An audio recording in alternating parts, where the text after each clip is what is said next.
Unit क्या है? Unit unit of rate constant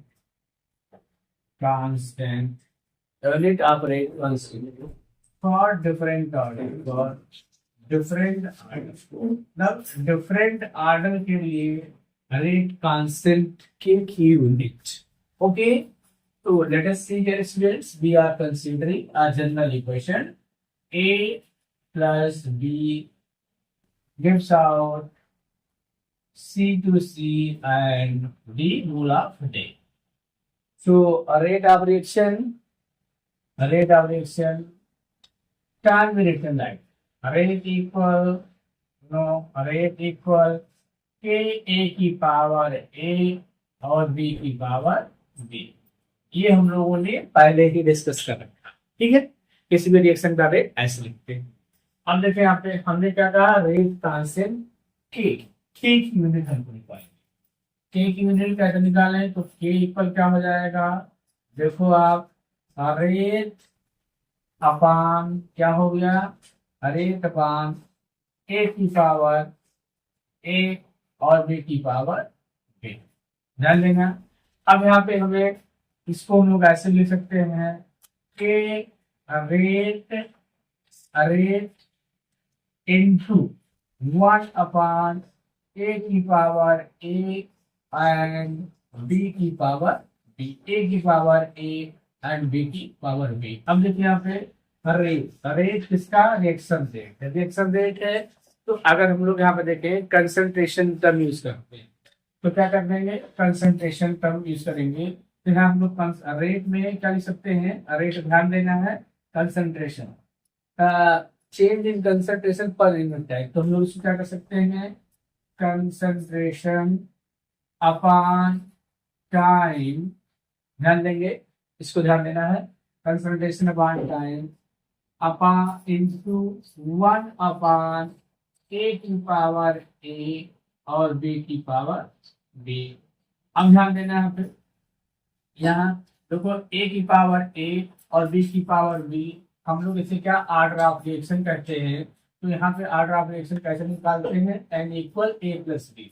तो हम क्या इसको लिख सकते हैं, देखो यहाँ पे क्या लिख सकते हैं बेटा, देखो इसको टोटल कंसंट्रेशन मान लें, इसको हम क्या लिख लेंगे, देखो कंसंट्रेशन, ध्यान देंगे, कंसंट्रेशन अपॉन टाइम इनटू, ध्यान देना, क्या यहाँ पे लिख ले, तो यहाँ पे क्या कर दे, पावर किसी एक की पावर क्या करने, मतलब इसको पावर कंसंट्रेशन, ये दोनों भी कंसंट्रेशन है, कंसंट्रेशन पावर एंड।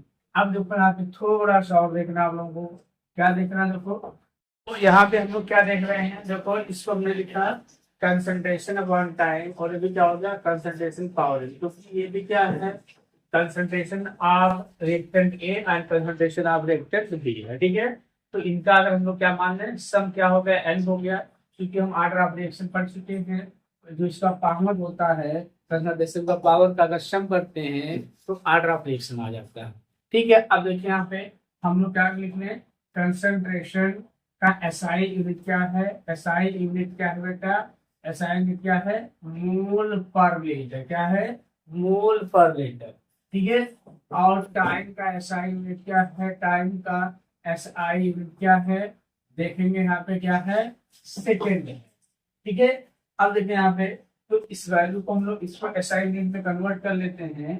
तो इसमें हम लोग क्या लिख सकते हैं, देखो यहाँ पे, इसमें मैं लिख रहा हूँ, देखो के इक्वल क्या हो गया, देखो यहाँ पे मोल पर लीटर अपॉन सेकेंड, क्या हो गया, सेकेंड, ये हो गया। और फिर यहाँ पे देखेंगे आप, ये भी मोल, ध्यान देंगे, मोल पर लीटर पावर एन हो गया, ठीक है।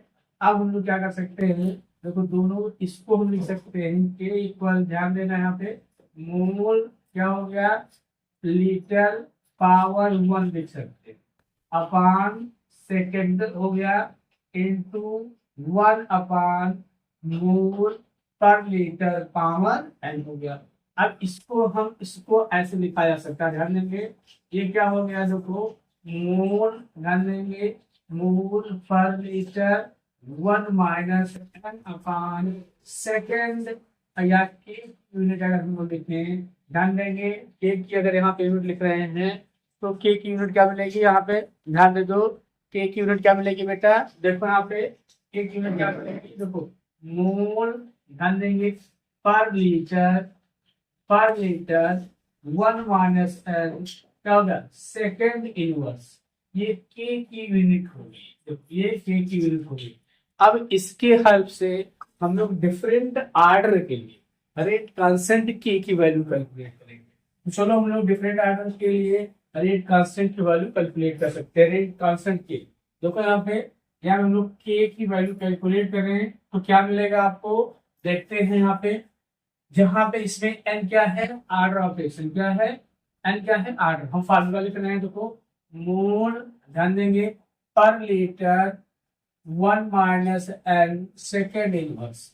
अब जहां पे क्या है, n is order of reaction, what is order of reaction, order of reaction क्या है बेटा, ऑर्डर ऑफ रिएक्शन है एन।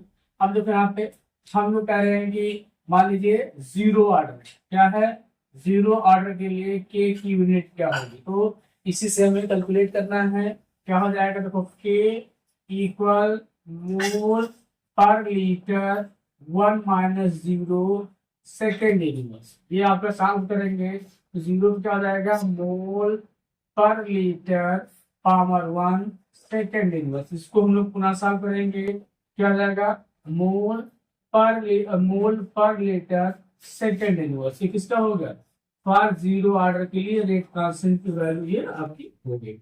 अब हम लोग क्या करते हैं, फर्स्ट ऑर्डर के लिए और सेकंड ऑर्डर के लिए भी कैलकुलेट कर लेते हैं। आपने क्या देखा, हमने फर्स्ट जीरो ऑर्डर के लिए कैलकुलेट किया, तो जीरो ऑर्डर के लिए एन की वैल्यू हमने क्या मानी थी, जीरो, क्योंकि जीरो ऑर्डर रिएक्शन है। अब हम लोग चले हुए हैं फर्स्ट ऑर्डर के लिए, फर्स्ट ऑर्डर के लिए रिएक्शन देखेंगे, फर्स्ट ऑर्डर के लिए तो एन इक्वल क्या हो जाएगा, 1 हो जाएगा। ध्यान दीजिए इसी में के की, इसी से के की वैल्यू निकालनी है, के इक्वल मोल per litre, mole per litre 1 minus n second inverse. यहाँ पे आप क्या लिख देंगे, एन इक्वल क्या हो गया, देखो एन इक्वल क्या हो जाएगा, ये चूंकि फर्स्ट ऑर्डर एन इक्वल क्या हो जाएगा, 1 हो जाएगा, तो ये क्या हो जाएगा बेटा, मोल per litre 1 minus 1 second inverse, ये क्या हो जाएगा, 0 हो जाएगा, मोल पर लीटर। और देखो किसी की पावर 0 होती है उसकी वैल्यू क्या हो जाती है, 1 हो जाती है, इसमें क्या हो गया 1 इंटू सेकेंड इनवर्स, अर्थात सेकेंड इनवर्स के की वैल्यू क्या आ गई, यूनिट कांस्टेंट क्या आ गया, के का, फर्स्ट ऑर्डर के लिए क्या आ गया बेटा, सेकेंड इनवर्स। ऐसे हम लोग क्या कर सकते हैं, सेकेंड ऑर्डर के लिए कैलकुलेट कर सकते हैं। सेकेंड ऑर्डर के लिए, सेकेंड ऑर्डर मान लीजिए, सेकेंड ऑर्डर हम लिख रहे हैं, देखो सेकेंड ऑर्डर रिएक्शन के लिए ध्यान देंगे, सेकेंड ऑर्डर रिएक्शन के लिए क्या लिख रहे हैं, देखो एन इक्वल यहाँ क्या होगा, एन इक्वल 2 हो गया, फिर क्या करना, कुछ नहीं करना, आपको वैल्यूज पुट करते जाना है, तो के इक्वल मोल per litre, mole per litre 1 minus n second inverse, ये हो गया।